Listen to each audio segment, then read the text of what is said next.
노벨 문학상 수상작가 한강의 장편 소설 작별하지 않는다. 일부 세 중에서 5번째 남은 빛에 대해서 읽기 전에 간단하게 소개해 드리겠습니다. 오늘은 5장을 읽는 거죠. 그래서 제가 지금 일부가 5장과 6장이 남아 있는데 함께 다 읽으려니까 양은 좀 많네요. 그래서 5장만 녹음하는 거로 하죠. 5장은 그동안의 남겨진 감정이나 기억, 정리 쪽이라고 할 수 있을 것 같아요. 그래서 따로 끊기보다는 하나의 흐름으로 읽는 게 더 좋을 것 같은데, 좀 전에 말씀드렸듯이 양이 1시간을 훌쩍 넘는 양이라서 오늘은 5장만 녹음하겠습니다. 아울러 이 책은 제가 일부 세만 읽어드려도 충분히 그 궁금함을 청자에게 드렸다고 생각합니다. 때문에 작가 한강의 작별하지 않는다는 일부만 읽고 마무리 짓겠습니다. 자, 그럼 작가 한강의 장편 소설 작별하지 않는다의 5장 남은 빛을 읽겠습니다. 5장 남은 빛. 눈이 떨어진다. 이마와 뺨에, 윗입술에, 인중에. 차갑지 않다. 깃털 같은 가는 붓끝이 스치는 것 같은 무게뿐이다. 살갗이 얼어붙은 건가? 죽은 사람의 얼굴처럼 눈에 덮이고 있나? 하지만 눈꺼풀들은 식지 않은 것 같다. 거기 맺히는 눈송이들만은 차갑다. 선특한 물방울로 녹아 눈시울에 스민다. 턱이 떨린다. 이가 부딪히며 딱딱 소리가 난다. 이새에 혀를 넣으면 베일 것 같다. 작은 눈꺼풀을 밀려 올려 나는 어둠을 본다. 눈을 감았을 때와 똑같은 어둠이다. 보이지 않는 눈송이들이 눈동자로 떨어져 나는 눈을 깜빡인다. 후드를 쓴 머리를 옆으로 돌려 모로 누워본다. 팔짱을 깊게 끼고 무릎을 구부려 올린다. 목부터 발까지 관절들은 조금씩 움직여 본다. 뼈가 부러진 것 같지 않다. 허리와 어깨가 아프지만 극심한 통증은 아니다. 일어나서 움직여야 한다. 더 체온을 잃으면 안 된다. 하지만 엄두가 나지 않는다. 여기가 어딘지 모른다. 가야 할 방향도 모른다. 휴대폰을 언제 손에서 놓쳤는지 모르겠다. 회청색 방명이 거의 사라졌을 즈음 나타난 첫 갈래길에서 휴대폰의 랜턴을 켰다. 배터리가 부족해 중요한 선택을 할 때만 사용하려 했는데 그 순간이 온 거다. 분명히 2갈래 길이었던 것으로 기억하는데 폭이 다른 3개의 길이 숲 사이로 희끗하게 드러나 나는 혼란스러웠다. 불빛만 있으면 곧 알아볼 수 있을 거라고 생각했지만 창백한 빛을 받은 눈 덮인 나무들이 일제히 그림자를 들이워 오히려 더 낯선 장소로 느껴졌다. 그러나 망설일 시간이 없었다. 비교적 좁은 오르막길 대신 완경사로 비탈져 내려가는 넓은 길로 접어들었던 기억에 의지해 셋 가운데 가장 폭이 넓은 길로 걸음을 내디뎠다. 바닥에 발이 닿지 않는 눈더미 속으로 미끄러져 들어간 건 그 순간이었다. 본능적으로 머리를 2팔로 감싸쥐었다. 휴대폰은 그때 놓친 것 같다. 비탈을 굴러 내려오며 돌과 바위에 계속 머리와 몸을 부딪혔지만 의식을 잃지 않았다. 침낭 같은 패딩 코트와 눈더미가 충격을 줄여준 거다. 잠깐 사이 이렇게 어두워진 걸까? 그러지 않았다고 믿었지만 나도 모르게 정신을 잃었던 건가? 떨리는 왼손을 들고 소매를 걷어본다. 눈앞에서 손목시계를 만져보지만 이미 스스로 알던 것처럼 바늘들은 야광이 아니다. 보이는 것은 암흑뿐이다. 무딘 칼로 눈을 도려내는 것 같던 두통이 사라졌다는 것을 나는 깨닫는다. 충격 때문에 마취 물질이 분비되거나 심박수가 올라가서인지도 모른다. 그러나 통증보다 끔찍한 추위가 있다. 부딪히는 일을 멈출 수 없다. 턱관절이 빠질 듯 얼얼하다. 솜이 충전된 후두 아래에서 눈의 한기가 목도리 사이로 파고든다. 꿈틀대는 무릎을 두 팔로 힘껏 안으며 나는 생각한다. 내가 잘못 들어서서 미끄러져 내려왔고 지금 누워있는 이 길은 길이 아니라 건천인 것 같다. 우묵하게 파인 지형에 살얼음이 얼어 있었고 그 위로 눈이 쌓인 것이다. 이 화산섬에는 하천이 거의 없고 폭우와 폭설에만 흐르는 마른 물길이 드물게 있다. 이 건천을 경계로 원래는 마을이 나누어졌다고 인서는 산책길에 말했었다. 내 너머로 40호 안팎의 집들이 모여 있었다고. 1948년 소개령 때 모두 불타고 사람들이 몰살되며 폐촌되었다고 했다. 그러니까 그때까진 외딴 집이 아니었던 거지. 내 하나 건너면 마을이 있었으니까. 이곳이 그 건천이라면 최소한 길을 잘못 들었던 건 아니다. 좀 전의 갈래길로 돌아갈 수만 있다면 방향을 찾을 수 있다. 문제는 내가 얼마나 멀리 미끄러져 내려왔는지 알 수 없다는 거다. 3, 4m일 수도 10여 미터일 수도 있다. 이 어둠만 아니라면 방향을 가늠할 수 있을 거다. 라이터 하나, 성냥갑 하나라도 주머니에 있다면. 그 버스에서 내리지 말았어야 했다. 나를 앞질러 서행에 나아가던 버스는 체인을 감은 바퀴 자국을 눈 위에 남겼지만 눈보라 속에 차 꽁무니가 보이지 않게 되었을 때는 이미 한방눈에 덮여 흔적이 남지 않았다. 저물었지만 약간의 잿빛이 허공에 남아 있었다. 그 빛이 눈의 반사에 아직 사물을 식별할 수 있었다. 마을의 유일한 전방에는 불이 밝혀지지 않았지만 문 아래쪽에서 지침등 같은 희미한 빛이 새어나왔다. 혹시 몰라 미닫이 문을 밀어보았으나 잠겨 있었다. 두드려도 인기척이 없었다. 살림집에 딸린 가게가 아닌 것 같았다. 남은 빛의 의지에 방향을 잡고 나는 걷기 시작했다. 큰 길을 벗어나 눈높인 밭담들을 통과했다. 컴컴한 비닐하우스들을 지나 진엽수들 사이로 난 길로 접어들었다.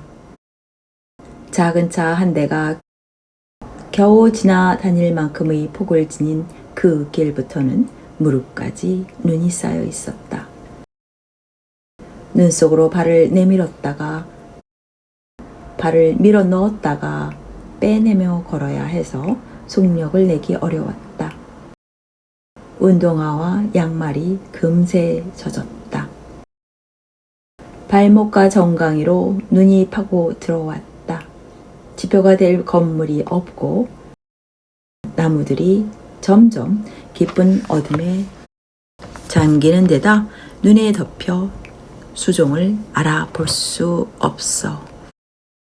이제 믿을 수 있는 것은 오르막과 내리막의 감각, 좁아지거나 넓어졌던 길의 기억뿐이었다.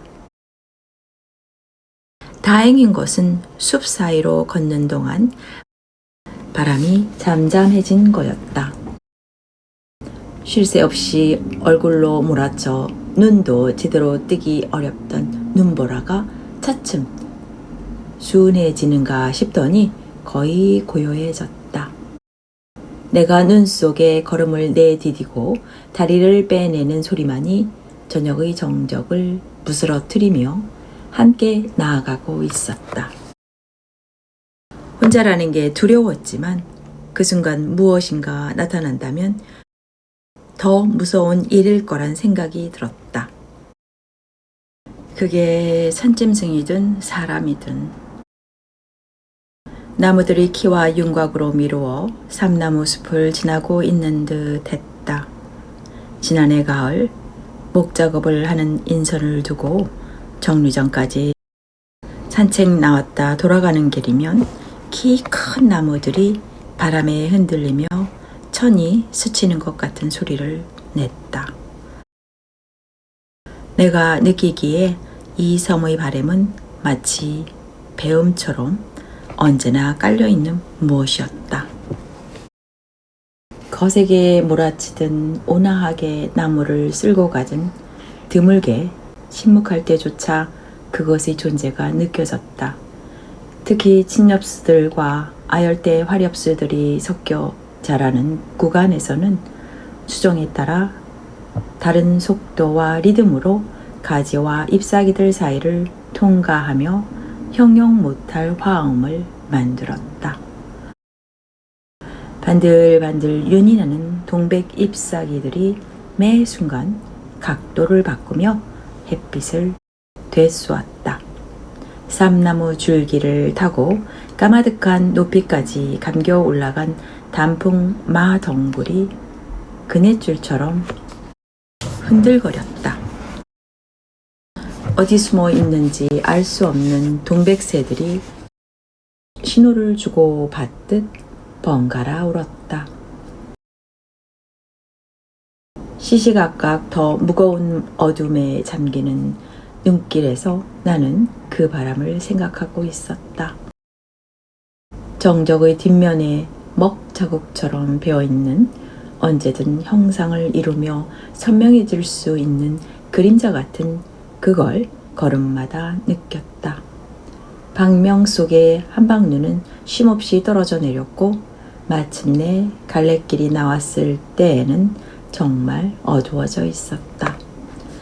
정확히 보기 위해 휴대폰의 랜턴을 켜자 눈 덮인 나무들이 섬뜩할 만큼 하얀 빛을 내쏘았다. 하염없이 내리는 눈 사이로 어둠에 잠긴 세 갈래의 길이 뻗어 있었다.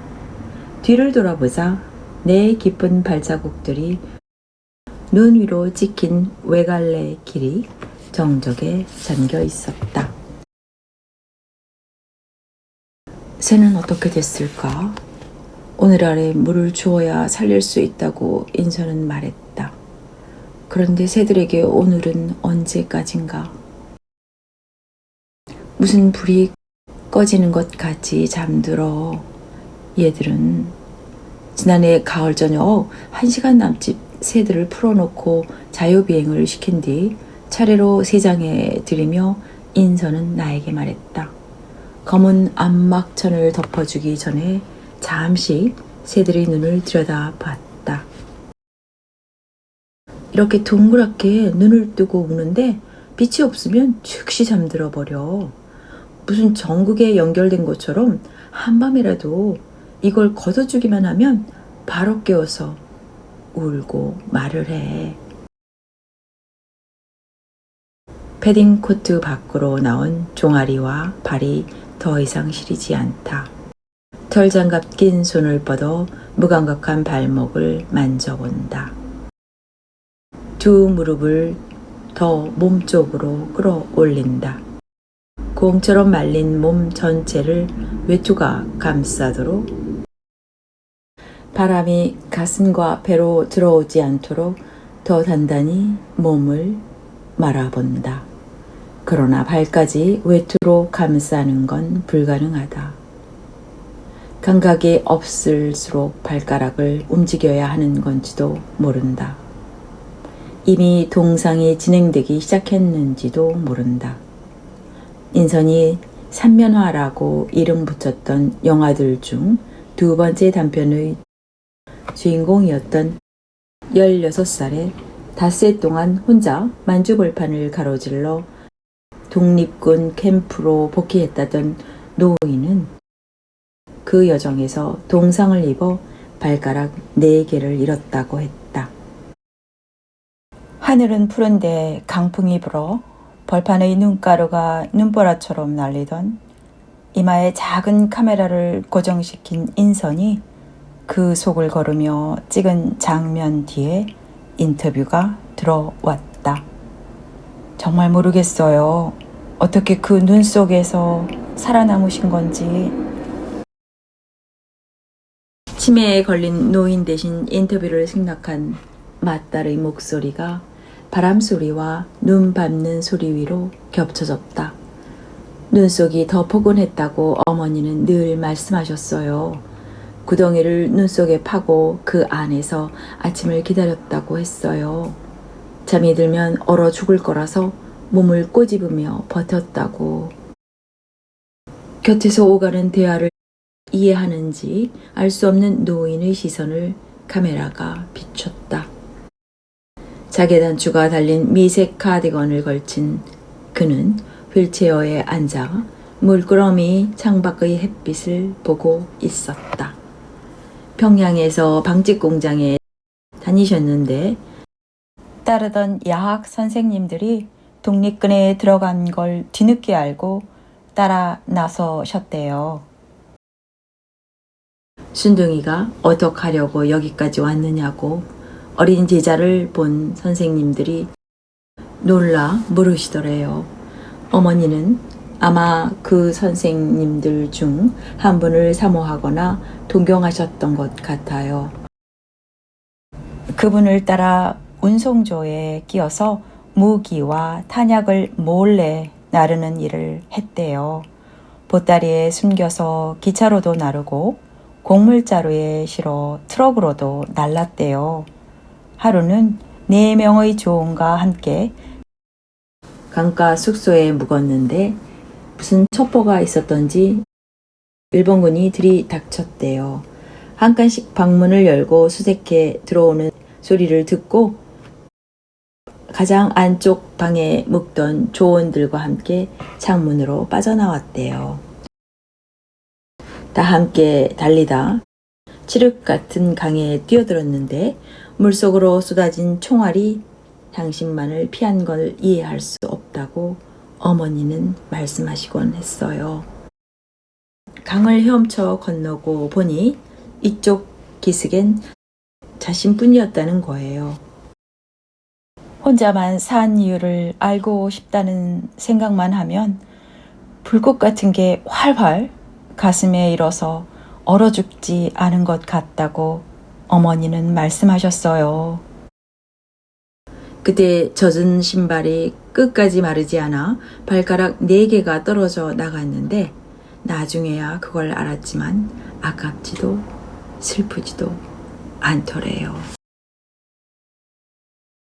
발을 제외한 몸 전체를 패딩 코트 안에 밀어넣고 후드 속 깊이 머리와 뺨까지 감췄지만 콧날 오른편과 눈꺼풀로 떨어지는 눈만은 막을 수 없었다. 손을 들어 닦아내면 공처럼 말아놓은 몸이 풀릴 거라서 무엇보다 그렇게 웅크려 만든 온기가 흩어질 거라서 눈이 쌓이는 대로 내버려 둔다. 쉴 새 없이 부딪히는 턱이 빠질 듯 얼얼해 눈 덮인 소매의 빳빳한 겉면을 이새에 물고 버티다 퍼뜩 생각한다. 물은 언제까지나 사라지지 않고 순환하지 않나? 그렇다면 인선이 맞으며 자란 눈송이가 지금 내 얼굴에 떨어지는 눈송이가 아니란 법이 없다. 인선의 어머니가 보았다던 학교 운동장의 사람들이 이어 떠올라 나는 무릎을 안고 있던 팔을 푼다. 무딘 콧날과 눈꺼풀에 쌓인 눈을 닦아낸다. 그들의 얼굴에 쌓였던 눈과 지금 내 손에 묻은 눈이 같은 것이 아니란 법이 없다. 무엇을 생각하면 견딜 수 있나? 가슴에 활활 일어나는 불이 없다면, 기어이 돌아가 껴안을 내가 없다면. 국수 줄까? 인선이 묻자 그녀의 어깨에 앉아있던 새가 뚜렷하게 대답했던 걸 기억한다. 그래. 인선은 냉장고로 걸어가 소면 봉지를 문 안쪽에서 꺼냈다. 탁자 위에 있던 아마가 푸드덕 날아와 인선의 남은 어깨에 앉았다. 인선은 마른 국수 한 가닥을 뽑아 반으로 분지르고 두 마리 새에게 동시에 먹였다. 톡톡 국숟가락을 분질러 먹는 녀석들과 공평하게 번갈아 눈을 맞췄다. 내가 줘볼래? 인선이 내민 국수 봉지를 얼결에 내가 받아들자 새들이 내 어깨로 옮겨왔다. 인선이 했던 것처럼 국수 한 가닥을 분질러 두 새에게 동시에 내밀고는 어느 쪽에 먼저 눈을 맞춰야 할지 몰라 나는 당황했다. 새들이 부리로 국숟가락을 부러뜨릴 때마다 샤프 펜슬심이 부러지는 것 같은 가냘픈 충격이 내 손끝을 두드렸다. 모른다. 새들이 어떻게 잠들고 죽는지, 남은 빛이 사라질 때 목숨도 함께 끊어지는지, 전류 같은 생명이 새벽까지 남아 흐르기도 하는지. 밝아지려면 얼마나 남았을까? 견딜 수 없이 몸을 떨게 하던 한기가 차츰 누그러지고 있다. 기온이 올라가고 있을 리 없는데 따스한 공기의 덩어리가 외투를 감싸는 듯 잠이 밀려온다. 눈꺼풀에 떨어지는 눈송이의 감각이 어느 사이 무뎌져 있다. 거의 차갑게 느껴지지 않는다.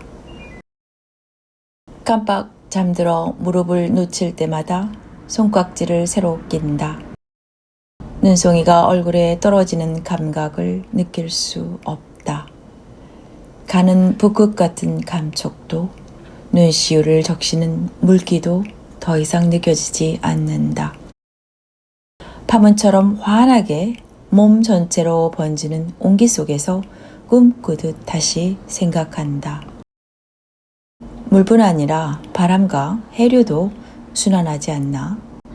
이 섬뿐 아니라 오래전 먼 곳에서 내렸던 눈송이들도 저 구름 속에서 다시 응결할 수 있지 않나? 5살의 내가 K사에서 첫눈을 향해 손을 내밀고 30살의 내가 서울의 천변을 자전거로 달리며 소낙비에 젖었을 때 70년 전 이 섬의 학교 운동장에서 수백 명의 아이들과 여자들과 노인들의 얼굴이 눈에 덮여 알아볼 수 없게 되었을 때 암탉과 병아리들이 날개를 퍼덕이는 닭장에 흙탕물이 무섭게 차오르고 반들거리는 황동 펌프에 빗줄기가 튕겨져 나왔을 때 그 물방울들과 부스러진 결정들과 피어린 살얼음들이 같은 것이 아니었다는 법이 지금 내 몸에 떨어지는 눈이 그것들이 아니란 법이 없다. 3만 명이었어요. 햇빛이 드는 회벽에 기대어 인선은 두 무릎을 세우고 앉아 있었다. 카메라는 그녀의 얼굴 대신 한쪽 어깨와 무릎을 포착해 대부분의 화면은 흰 회벽이 차지하고 있다. 그 벽에 알 수 없는 그림자가 일렁거렸다. 우짜란 풀들이 인선의 아사면 셔츠를 스치며 흔들렸다. 대만에서도 3만 명, 오키나와에서는 12만 명이 살해되었는데요. 인선의 목소리는 언제나처럼 집착했다. 그 숫자들을 생각할 때가 있어요. 그것들이 모두 고립된 섬이었다는 것에 대해서도. 회벽에 일렁이는 빛이 확대되어 화면은 더 이상 아무것도 포착하지 않는 발광하는 평면이 되었다. 따스한 빛에 빨려들듯 수면 속으로 빠져들 때마다 눈꺼풀을 밀어 올린다. 눈이 떠지지 않는 게 졸음 때문인지 속눈썹과 눈시울에 낀 살얼음 때문인지 분명하지 않다. 홍건해지는 의식 속에 얼굴들이 떠오른다. 알지 못하는 죽은 사람이 아니라 먼 육지에 지금 살아있는 사람들이다. 황홀하게 선명하다. 생생한 기억들이 동시에 재생된다. 순서도 맥락도 없다. 한꺼번에 무대로 쏟아져 나와 저마다 다른 동작을 하는 수많은 무용수들 같다. 몸을 펼친 채 단박에 얼어붙은 순간들이 결정처럼 빛난다. 모르겠다. 이것이 죽음 직전에 일어나는 일인지 내가 경험한 모든 것이 결정이 된다. 아무것도 더 이상 아프지 않다. 정교한 형상을 펼친 눈송이들 같은 수백, 수천의 순간들이 동시에 반짝인다. 어떻게 이게 가능한지 모르겠다.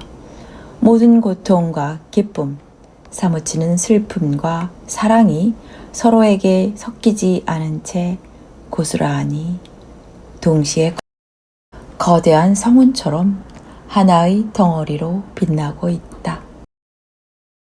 잠들고 싶다. 이 황홀 속에서 잠들고 싶다. 정말 잠들 수 있을 것 같다. 하지만 새가 있어. 손끝을 건드리는 감각이 있다. 간단한 맥박처럼 두드리는 게 있다. 끊어질 듯 말 듯 손가락 끝으로 흘러드는 전류가 있다.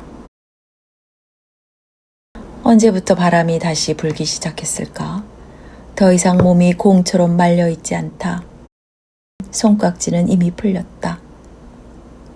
둔한 손을 들어올려 눈시울이 얼음을 닦아낸다. 숲을 흔드는 세찬 바람소리가 들린다. 저 소리 때문에 깨어난 건가? 눈꺼풀을 밀어 올린 순간 나는 놀란다. 희미한 빛이 있다. 가까스로 어둠과 구별될 만큼의 암청색 빛이 내 얼굴 옆으로 쌓인 눈더미에 어려 있다. 벌써 동이 튼 건가? 아니, 꿈을 꾸고 있는 건가? 꿈이 아니다. 의식이 돌아오길 기다린 듯 무시무시한 추위가 덮쳐온다. 격렬히 떨려오는 몸을 반드시 눕히고 나는 허공을 올려다 본다. 믿을 수 없다. 어둠이 더 이상 칠흑 같지 않다. 눈도 더는 내리지 않는다. 지금 흩날리고 있는 건 이미 내려 쌓였던 눈이다. 그 눈가루들을 볼 수 있는 건 달빛 때문이다. 바람이 눈구름을 흩어버린 거다. 창백한 반달이 숲 위로 떠 있다. 거대한 검은 구름들이 강풍을 타고 전진하고 있다. 숲 사이로 거대한 흰 뱀처럼 뻗어 올라간 건천에서 파르스름한 빛이 배어나오고 있다. 뒤로 넘어지지 않도록 깊게 허리를 구부린 채 난 한 걸음씩 디뎌 간다. 맹렬히 전진하는 먹구름 사이로 달이 나타났다 사라지길 반복한다. 그 해스간 빛을 받은 모든 나무의 우듬지들이 마치 다시는 어두워지지 않을 듯 암청색의 빛을 바라며 일렁이고 있다. 그러나 우듬지 아래의 숲속은 아무것도 식별할 수 없는 어둠이다. 아득한 동굴처럼 입을 벌린 그 암흑 속에 무엇이 들어있는지 나는 모른다. 수천 그루 나무들이 어두운 밑둥뿐일까? 소리내지 않는 새들과 노루 때문일까? 마침내 갈래길이 눈에 들어온다. 내 몸이 빠졌던 자리도 미끄러져 내려간 흔적도 남아있지 않다. 그 사이 내린 눈이 모든 걸 덮은 거다. 네 발 짐승처럼 두 손으로 눈속을 짚으며 나는 갈래길로 올라선다. 유난히 깊게 파여있던 그 웅덩이가 어디였는지 알 수 없다. 샅샅이 더듬는다면 방전된 휴대폰을 찾을 수 있을지도 모르지만 시간이 없다. 언제 다시 날씨가 바뀔지 모른다. 이번에는 실수하지 않는다. 완경사로 잠시 내려가다가 평평해지는 길을 따라 아무도 밟지 않은 눈이 반사하는 달빛에 의지해 나는 걷는다. 뒤척에서 흔들리는 숲의 소리, 무릎 위까지 쌓인 눈에 내 두 다리가 움푹 빠지는 소리, 내가 들이쉬고 내쉬는 가쁜 숨소리가 뒤섞인다. 가느다란 맥박 같은 감각이 손가락 끝에서 차츰 또렷해진다. 잊고 있던 손바닥에 남았던 감각도 새로 피가 통하듯 생생해진다. 내 어깨에 앉은 아마의 흰 목덜미를 무심코 쓸어 보았을 때 새는 더 깊게 목을 수그리곤 기다리듯 가만히 있었다. 더 만져달라는 거야. 인선의 말대로 나는 그 따뜻한 목덜미를 다시 쓸어내렸다. 마치 인사하듯 새가 더 깊이 목을 수그리자 인선은 웃었다. 더 계속 쓰다듬어 달라는 거야. 한 번 더 갈림길이 나온다. 나무들 사이로 난 희끗하고 좁은 길로 발을 들인 순간 덤불이 얼굴을 핥힌다. 살이 얼어서인지 거의 아프진 않지만 눈을 찔릴 뻔했다. 다시 길을 잘못 든 건가? 여기서부터 길이 아니라 덤불 숲인가? 장갑 낀 손으로 나는 눈을 닦아낸다. 이상하게 어린거리는 빛이 느껴져서다. 장갑을 벗고 맨손으로 다시 문지르자 흥건한 피가 눈 아래에서 묻어난다. 그러나 피가 문제는 아니다. 내가 잘못 본 것도 아니다. 흔들리는 나뭇가지와 덤불들이 눈가루를 흩뿌리는 사이로 어렴풋이 밝은 부분도 있다. 한 손으로 덤불을 헤치고 다른 한 손으로 얼굴을 감싸며 나는 앞으로 더 나아간다. 저 너머에 뭔가 있다. 빛을 발하는 무엇인가가. 덤불숲을 가로질러 나가자 길게 휘어진 검푸른 눈길이 이어진다. 숲을 끼고 도는 그 길은 점점 밝아져 모퉁이의 끝에 이르러서는 선명한 은빛을 발하고 있다. 나는 필사적으로 속력을 낸다.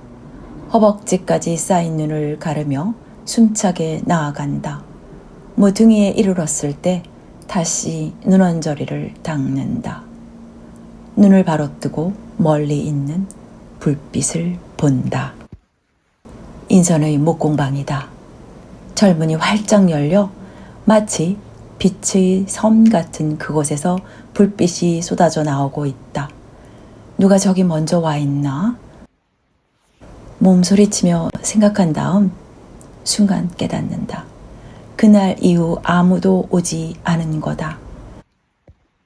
공방에 불이 켜져 있는데 대답이 없는 게 이상해서 들여와 보니 내가 기절해 있었대. 피 흘리는 환자를 급히 트럭 짐칸에 실으며 아무도 불을 끄지 않은 거다. 문을 닫을 겨를조차 없었던 거다. 마치 누군가를 기다리는 듯 활짝 열린 문 안으로 바람이 몰아쳐 들어가고 있다. 눈부신 빛을 내쏘는 눈가루들이 함께 공방 안으로 빨려 들어간다.